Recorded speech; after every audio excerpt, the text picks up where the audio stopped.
Well, good evening, everyone, and welcome back to the Coach McVay Show, presented by Microsoft Surface. I'm JB, along with my friend D'Marco Farr and the head coach of your Los Angeles Rams, Sean McVay, coming home from the desert with a back-to-back victory and another sweep over a division rival, the Arizona Cardinals. Sean, how close was that to the effort, the complete football game that you've been hunting up this season? It was close. I thought there was a lot of really good things. And I think like any game, JB, I thought there was good opportunities to be able to respond from some moments. I love the way that after that first drive and the two-point conversion, our defense settled in. I thought they really controlled the game throughout after that. I love the way that they just stayed steady, stayed even-keeled, kept a really explosive athlete bottled up for the most part. You know, they had Connor back in the lineup. We didn't see him the first game. I thought we really contained him really well. So I was really pleased with our defense. I thought offensively the first drive was really efficient, and I thought for the most part that was kind of the theme for the day. Had the one little blip at the end of the first half, but I thought, Matthew Stafford's command was outstanding. Getting Kyren Williams back in the mix, he obviously had a huge contribution to a really productive offensive day. Royce Freeman was a great compliment to him. I thought the receivers made their plays. You get Higgs in the end zone a couple times, and the offensive line, they were key and critical.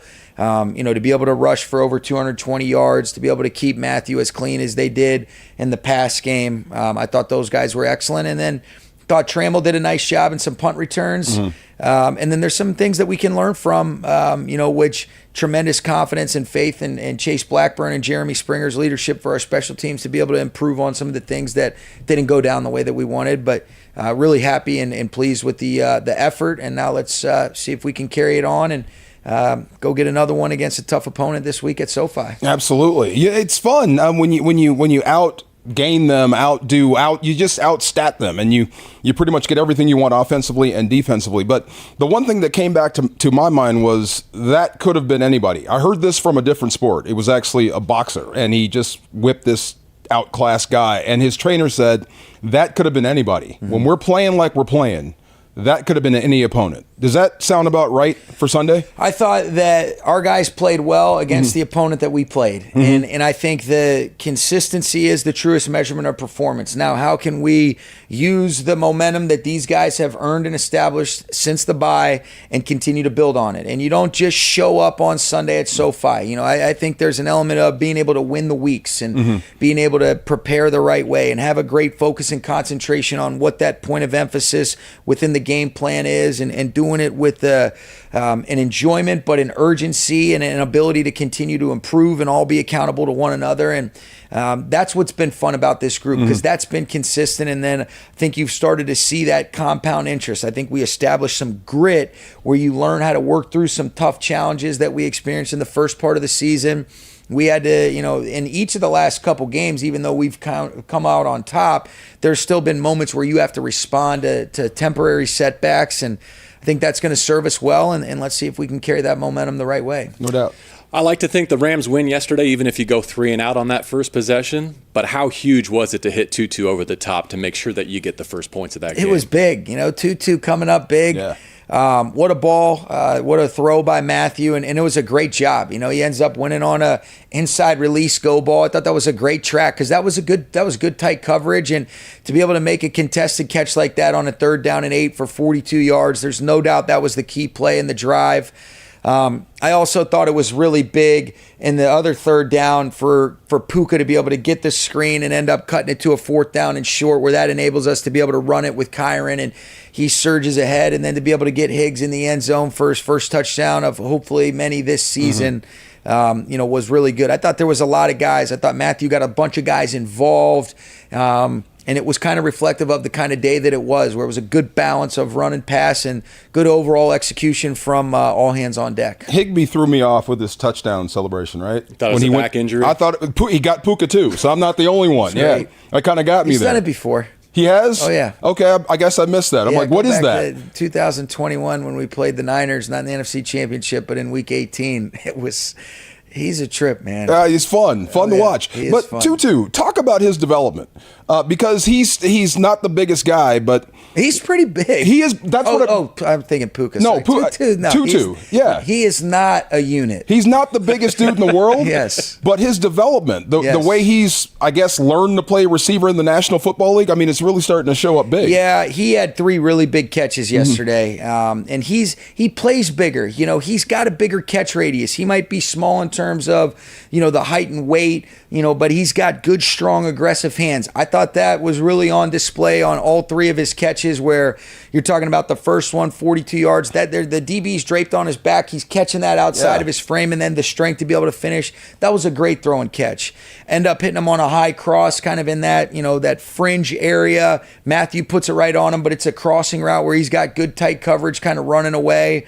You know, and then ended up catching a speed out on our sideline. But those were 3 catches that got him over 70 yards. All of them were big plays. All of them led to first downs in situations that we needed to have, and ultimately those led to scoring drives for us. But he did a good job blocking too. You know, he was a part of the run blocking surface a handful of times. And, you know, Eric Yarber, the one thing I think is such a credit and tribute to Eric Yarber is the buy-in that he gets from that room since he's been here of, hey, we're going to compete with and without the ball. We're going to see a consistent and steady growth and development from the guys that have been here. And Tutu is a great example of that. Wow. Should we dig into Kyren's day a little bit? Big time. This one crossed my radar this morning from NFL Research. Yesterday, he became the first in league history with these single game totals: 140 or more rushing, 6 or more catches, 60-plus receiving yards, and multiple receiving touchdowns. So anytime an individual does something for the first time in NFL history, I know that's a statistical sandwich there, but that was super impressive. That is super impressive. It's a super impressive way of combining a stat, too, that no one's ever done as well. But it is, nonetheless, it's a hell of a day for Kyren. It all leads to this, though. I want to dispel a notion that I know kind of bounces around the Rams community.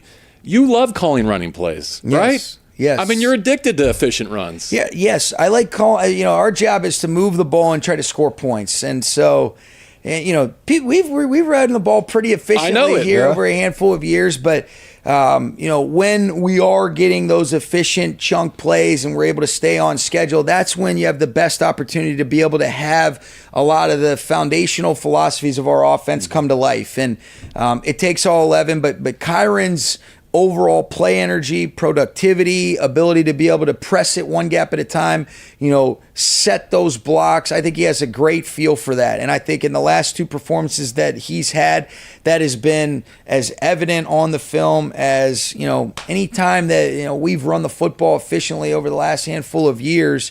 And it's a real credit to him, but it's also a credit to the other 10 guys. Matthew getting us in and out of the right looks, and then the other 9 guys as part of that blocking surface.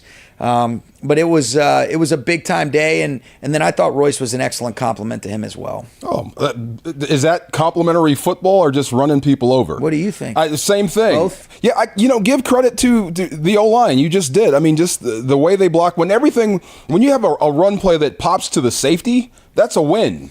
Now, if you get beyond the safety, that's an even bigger win. No question. Yeah. And I think what ends up happening too, D'Marco, is football is such a powerful momentum type of game. And when you're able to get those surges, and then they know, all right, hey, what's the best way to get more runs off? Be efficient with the previous run. You know, and you can stay on schedule. You can kind of play the game on your terms. You can pick and choose your spots to be selective and smart about, all right, hey, are we setting some things up off of the run? Or I thought our guys were able to present a bunch of different run concepts, not exclusively to one type of run, but they're leaning on this type of thing. Then our guys were able to come back with something else, and that's a credit to their overall execution. And then that's when really the game plan and some of the things that we wanted to be able to do can come to life, and things can kind of complementary play off of one another. What I hear you saying there, both of you, is that when Royce Freeman runs over one of the best safeties in the game, that's more than just 14 yards and a first down in terms of its overall impact on the Rams. It is. And I thought, you know, whether it was that one or even the one, you know, that he ended up finishing for the touchdown where he's kind of a free hitter coming from inside out on the backside. Royce runs with a violent authority. He's finishing, falling forward. I thought Kyren did a lot of the same thing. And Ron Gould standards, you know, because he does such a great job of saying, I thought we left some meat on the bone, you know, which is a good thing. I was trying not to mention the other guy's name because he's a Husky, though. You had to put him out there. That's all right. He's a stud, though. He is a stud. I got a lot of respect for that guy and the way he competes and flies around. Buda Baker is He's one of the guys that I have a tremendous amount of appreciation for what he puts on tape and the way he goes about it. He definitely stands out. Yeah. Defensively speaking, wow, unreal. I think you've given up, 30 points in the last 2 games? I mean, tremendous. And keeping Kyler Murray in the pocket, keeping that little guy from ruining the game, I thought was impressive. Yeah, we did. And for us to be able to have control of the game where you got a lot of opportunities for some other guys to gain and accumulate some experience was really powerful. And that's why I think you got to take the stats sometimes with a grain of salt. What was the control of the game looking like throughout? And I thought we did that defensively, especially after that first drive. Thought we kept him bottled up. I thought we were really good on the third downs. Thought we did a great job of being able to recognize and communicate as one on the back end. I thought we had got a lot of hands on the ball in terms of breaking up passes, being in good positions. I thought Jordan Fuller and John Johnson were really active on the back end. Akello had a handful of pass breakups. DK maybe could have gone the other way on his 2-point conversion. Maybe, he was a little tired there when he ended up picking off their 2-point conversion. But I thought it was a really good overall day. And, Aaron always makes his presence felt, but I thought especially Kobe Turner, thought you really felt him. And I thought he did a great job and played one of his more complete games as a Ram in his young career. What is this? That's a conductor. Conductor. I like that. He likes music. He does. I know. Keep getting sacks. The whole world's going to know. He's a pretty talented guy overall. Big time. He's got a lot of things. He is really good at football, but he's got a lot of different things that he could be really good at. Whatever that guy does, I'm betting on him. No doubt. And he's only going to get better, like you said, the more reps he takes. But just defensively, just going after it and making play after play after play, and there's no let up. It's fun to listen to that side of the room make their adjustments at halftime, especially listening to Raheem Morris. I mean, he is really a field general. Yes, he does a great job, and I think in a lot of instances, it's being able to communicate as a staff. And I think as a whole, they do a great job of being able to recognize and identify, all right, are we doing the things that we wanted to do coming into this game within each of the position groups? If we need to alter or adjust, great. If not, let's have the solves and the solutions within our techniques, our fundamentals, and then the intent of those calls. And I thought that was really, more pertinent than anything yesterday, especially just after that first drive. And I think you don't want to take away any credit from them. They did a nice job of being able to execute and ultimately punch it in and then finish with the 2-point, which we'll learn from in terms of our alignments on the field goal. Chasing that point, that was weird when they got the 8th point. It was, it was because they got us in an illegal formation on the field goal, on the extra point attempt. So then, you're seeing that around the league where if you can put the ball on the 1-yard line percentage-wise, and now these analytics say, hey, why don't you go for 2 right there? But I thought, good learning opportunity for us on teams to make sure that we're not giving them a chance to put the ball on the 1-yard line after that extra point attempt. We'll get that cleaned up. But what I liked the most was the response afterwards, and that was exactly in alignment with what we're hunting up. Heard you talking about the coverage there. I didn't hear Michael Hoecht's name, which is surprising because he did the double strap celebration. He had the seatbelt working on the goal line. They tried a rail route on him, man. They tried him, and he was in perfect coverage. The versatility that Hoecht's played with. He gets another sack yesterday. Yeah. He was pissed off when I ended up bringing him out at the end of the game. He wanted to be able to get another, try to get a stat. I said, was he? Get out. I don't want you getting hurt right now. But he does a lot for us, JB, and I think Joe Caniglio has done such a great job. You're seeing so much improvement from Michael Hoecht and Byron Young on the edges, and they've just continued to mature throughout the year. Thought it was good to get Kier Thomas and O'Shawn Mathis some snaps yesterday, but Michael Hoecht has really been playing at a high level. I mean, he's doing a great job in the run game. He does a great job being able to rush the passer. And then if we are asking him to produce, as a dropper and playing coverage, then he'll strap you up and he'll show it with the swag that he has on his celebrations. I can't believe he did that. I really can't. He strapped it up and pointed. I love it. That's my dude. So you've talked about Higbee's celebrations. I brought Mike's into the fray. What I love about your group is they don't lead the league in touchdown celebrations, but when they do, it's more often than not a skill guy trying to give it to an offensive lineman, which I think is a real testament to your group. I think it is. Those big fellas, they need a little love too, don't they? Oh yeah, absolutely. Give it to the button gut guys. Yeah, let them spike it every now and then. No doubt. Last week we talked about every defensive player with a jersey having a hand in that win over Seattle. It felt like this was the offensive reflection of that game, and I'm not just talking when you get Wentz and some of the deep twos in there. I counted at least 16 guys that felt like part of your true game plan yesterday. Yeah, and really, I think 8 different guys caught a ball. You had 3 different guys carry the football. That was a big deal, and it was. And I thought it was defense again, all hands on deck, got a lot of guys involved in the game plan. I think those defensive coaches have done such a great job of identifying and then utilizing the skill sets of the guys that we have up on the active game day roster.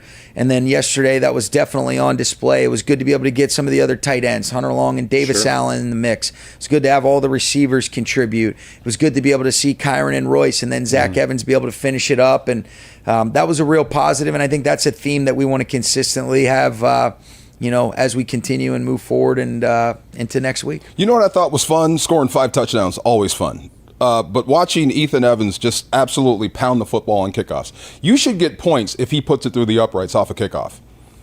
Hey, it's fun knowing that that's a kickoff after a scoring possession. Absolutely. That kid's got a leg, though. He does. Either way, my goodness. Yeah. Hey, he was Special Teams Player of the Week last week. Now, I don't ever want a punter to be Special Teams Player of the Week, okay? Right. That is not the goal. Right. But if we do have to, then I guess so be He's it. got the body type. He's strong as hell. Give him a few more years. Is he a my unit? goodness. He's a unit, but Good, close to Punter wins. classification. This is getting Yeah, out of there you control go. with my Close, unit yeah. references. What about with the place kicking position? What's your alert level there, and how do you strike the right balance between letting Lucas grow into that role versus knowing that you might be going someplace here in December and those points are extremely valuable? Here's what I think. I think you got to be able to learn from it, and I like his resolve.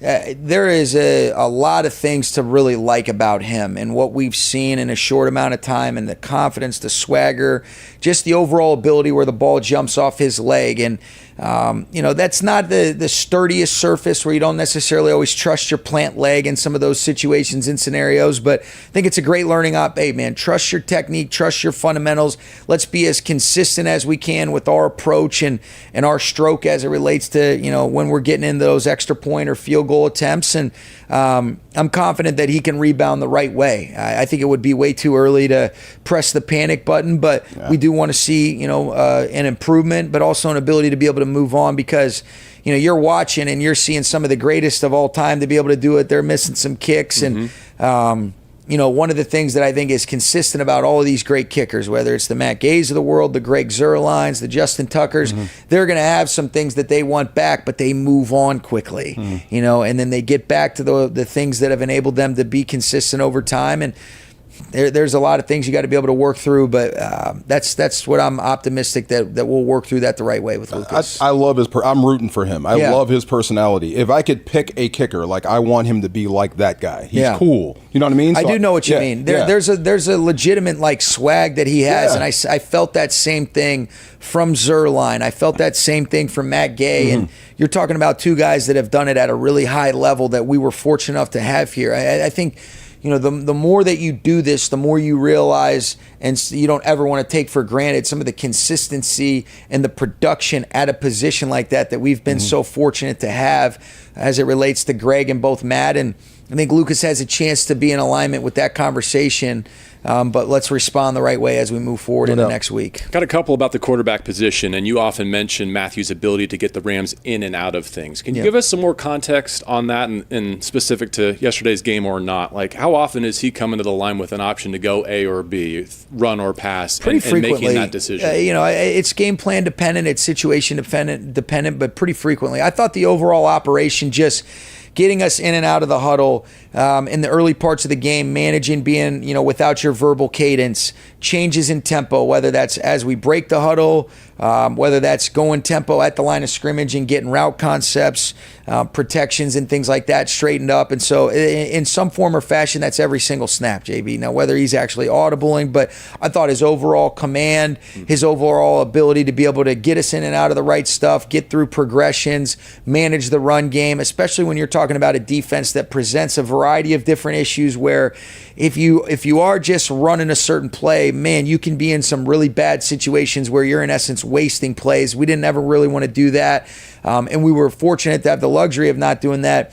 because we have such an impressive quarterback that can handle a bunch of information above the neck and then be able to translate it to his overall physical execution. Yeah, I mean, you couldn't have picked a better, time to perform the way you did running the football based on what happened the week before with him. So anytime you can get a game where he finishes the game on his feet and feeling pretty good about it, you can even pull him out of the game. He did good, though. And I thought he made some throws yesterday, D'Marco, that were indicative of, all right, that thumb is feeling better. Yeah. He would never complain about it, but that's a real thing. And just some of the last second corrections, the ability to grip the ball and feel like you have control all the way until that last second, where you're just changing that arm angle or the way that you want to be able to kind of just correct it at the last second ever so slightly. And there were some really high caliber throws that were special, and it was kind of on some plays that people probably wouldn't even notice that were indicative of, oh man, he's feeling better. He's feeling a lot better than he did last week. And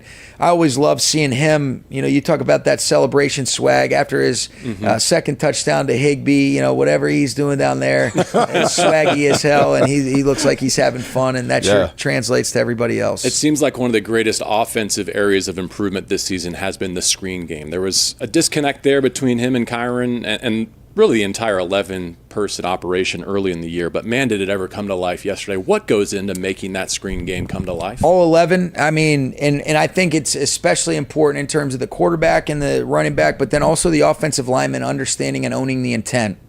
And there was a couple different variations of screens, whether you're talking perimeter screens, play action screens, drop back screens, all of which, in some form or fashion were helpful for us to have success offensively. But I think especially the screens that were going to the halfback, one of them in particular was off of play action, and then a couple of them were off of our drop back actions that guys had a great understanding up front. They knew the phasing that we wanted. They knew where those landmarks and the intent. I think that's the biggest thing that you notice as it relates to the offensive lineman, the quarterback, and the running back is really owning and understanding the intent of the play.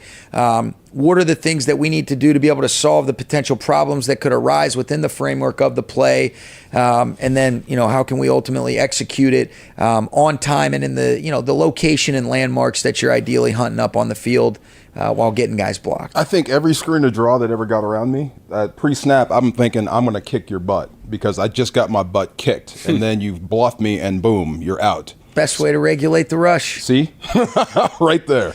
I'm not sure there's a greater sign of the health of where the Rams are, especially offensively, but really as a team, than the fact that Kupp and Puka can combine for 8 and 45 yesterday, and you still win going away. Yeah. And I know that Cooper contributed in other ways. I think he got a block on that 56-yard pop run from Kyren and some other things, but how good does that make you feel as the play caller, but also the head coach, that you don't have to lean as heavily on those two and still get 30+? Yeah, I think it was great. And I think the best thing is the best offenses, they've got the ability to be able to be efficient in either or, the run or the pass. And that's what's been consistent since we've been here and been a fortunate part to be, to have some successful offenses here. And I thought that was definitely what you saw yesterday. That's what we've got to continue to do. And then there will be some opportunities and moments where we might need you to be able to make those kind of plays in some of those passing situations, or whether it be off of some of the things that marry with our runs. And I feel very confident that they can do that. Fun one this week, man. Great challenge. Cleveland's this is got why you get in the NFL. Good defense. Yeah. It's going to be fun for you. Be outstanding. Isn't this the challenge you always look for? Yeah, this Another is why hill to climb. This is why you get into the league. Is every single week there's some sort of new challenge that you love. And that's why, every single week there's always something that occurs that everybody's sitting there saying, oh, I can't believe that. But we're excited to attack this challenge the right way. You got a really good Cleveland Browns team coming in here. They'll be, I guess, out here for the week since they played in Denver before and flew out here. And so we're looking forward to it, and I can't wait to get to work on these guys. Yeah, they're practicing at UCLA this week, with or without Myles Garrett and Denzel Ward. If styles make fights, this is a much different one than last week, and a very intriguing one in that regard. Yeah, it is, and really, I'm excited to dive into this film and really see, what they look like. I know that I've always had respect from afar for what they're doing. They're obviously playing really well defensively. They're very disciplined, well coached on special teams, and then Kevin Stefanski, Bill Callahan, those guys, they've done a really good job. They're always going to have a bunch of run variety that they can present. They'll mix up their personnels, even though they want to mainly, live in kind of the 11 personnel. And I think they've done a really good job, whether it's with Walker or with DTR, of being able to alter and adjust the way that they can still be really productive offensively in the absence of obviously their guy in Deshaun and missing a player like Nick Chubb. But I think that's a real credit to their players they have and also their coaching and why they're at 7-4 right now. Yeah, I like that DTR kid. Yeah, pretty good. Yeah. Me too. Took a pop. Yeah. Sean, thanks for your time. Thanks, Congratulations on a second consecutive win. Go for 3 this Sunday at SoFi Stadium. Looking forward to being home with you. Hope you can join us for Browns and Rams. For the head coach, Sean McVay, for D'Marco Farr, I'm JB Long. We appreciate you joining us for the Coach McVay Show, presented by Microsoft Surface.